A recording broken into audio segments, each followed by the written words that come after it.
मनुष्य कर्ता नहीं माध्यम भर है। श्री कृष्ण कहते हैं जिस व्यक्ति का कार्य समाप्त हो चुका हो उसे जाना ही पड़ता है। मोह के वशीभूत को नियति का विरोध करना अधर्म है। कुरुक्षेत्र में अपने समक्ष पितामह भीष्म, गुरु द्रोणा और दुर्योधन आदि समस्त बंधु बांधवों को देखकर मोहग्रस्त हुए अर्जुन ने हाथ से गांडवी छोड़ दिया और कहा, हे कृष्ण, मैं इन लोगों से कैसे युद्ध कर सकता हूँ। शास्त्र कहते हैं कि जो व्यक्ति अपने कुल धर्म का विनाश करता है वह सदैव नरक में वास करता है। कुल का नाश होने पर सनातन कुल परंपरा नष्ट हो जाती है और इस तरह शेष कुल भी अधर्म में प्रवृत्त हो जाता है। माना कि ये लोभ के वश में आकर हमारा अधिकार छीन रहे हैं, पर हम तो लोभी नहीं हैं। हम इनका वध कैसे कर सकते हैं? मैं यह युद्ध नहीं कर सकता माधव।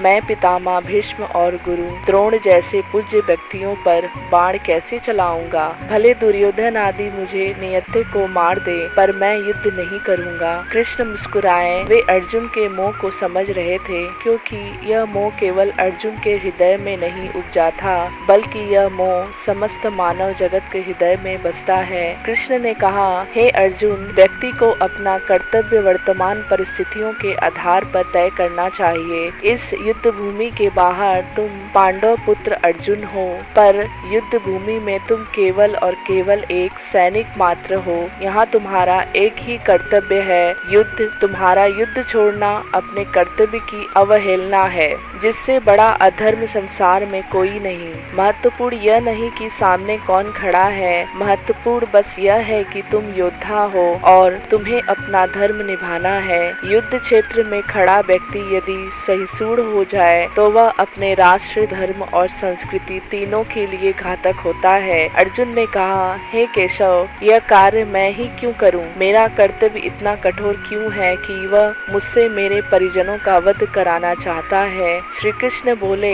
हे अर्जुन, तुम इन्हें नहीं मारोगे तो क्या ये नहीं मरेंगे? मृत्यु जीवन का सबसे बड़ा सत्य है। जिस व्यक्ति का कार्य समाप्त हो चुका हो उसे जाना ही पड़ता है। यही नियति है और मोह के वशीभूत को नियति का विरोध करना अधर्म होता है। मनुष्य कर्ता नहीं माध्यम भर होता है। जिस तरह तुम्हारी उंगलियों का आदेश पाकर तुम्हारे वाण कार्य करते हैं, उसी तरह परमात्मा का आदेश पाकर तुम कार्य करो और इसीलिए अपना धर्म निभाओ, पार्थ धर्म निभाओ।